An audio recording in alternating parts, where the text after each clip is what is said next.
Chair now recognizes the gentleman from Florida, Mr. Soto, for 5 minutes for your questions. Thank you, Chairman. President Trump has the most corrupt administration in modern history.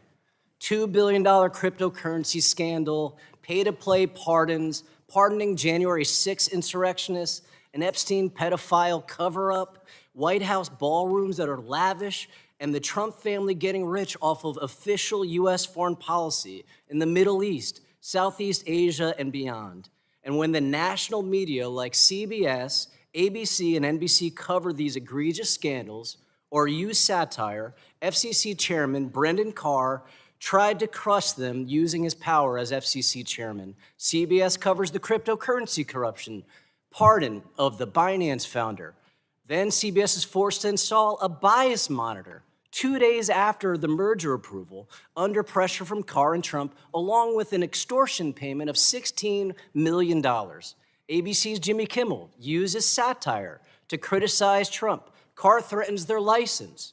NBC's Seth Meyers uses satire to criticize Trump. Chairman Carr echoes Trump's call for Meyers' ouster. Chairman, you've turned the FCC into Trump's attack dog to crush First Amendment rights through FCC extortion. The Chinese Communist Party would be impressed.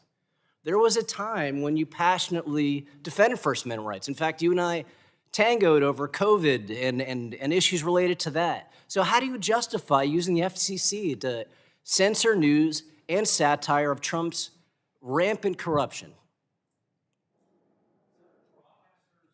Have an obligation to operate in the public interest. And in 2021, is it not the public interest? Right here to the FCC asking us to take action when there was a transaction pending at the FCC involving a Spanish language radio station in South Florida. Is it not in the public interest for people to know about the corruption that's happening in this administration? Step in and say, to win in 2022, this must stop. Pressuring the FCC to block a sale because Democrats thought it would be bad for reclaiming my time. You serve the American people. What is that issue is blatant corruption by the Trump administration and you trying to hide it. And everybody knows it. Commissioner Gomez, one day Chairman Carr's reign of un-American censorship will be over. How do we restore public confidence in the FCC after this national censorship scandal? Oh, thank you for that question. I think Congress can really help us here by putting guardrails on the FCC so that it cannot violate the First Amendment and censor content on broadcasters. And what do you think those guardrails should be? I think defining the public, what it means to serve in the public interest would be very helpful. Do you think highlighting corruption is in the public interest? I think the FCC should stay out of content, whether we like it or not. And that is the problem, is this administration wants to retaliate against news organizations that have the temerity to report factually about this administration. Well, the history books will not be kind to that. It's been over a year since Trump took office, and we still don't have rural broadband in rural communities like mine and others. You came to my district a while back in Orlando to hear from veterans who utilize internet to help with their health care. What has the effect been of the BEAD program still not being rolled out across America with regard to consumers?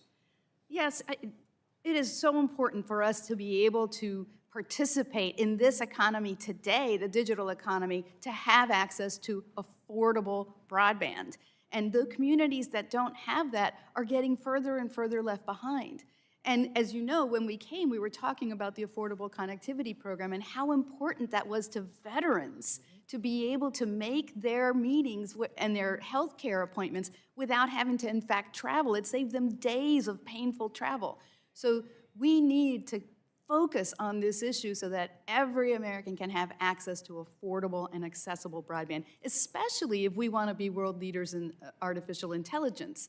And it is so important. And what happens to rural businesses, farms, ranches when they don't have access to high-speed broadband? If you don't have access to high-speed broadband, you really are at risk of being left behind. It is an imperative in today's economy, in this digital economy, to have access to broadband. Thanks, Chairman. I yield back. Thanks, gentlemen. Chair now recognizes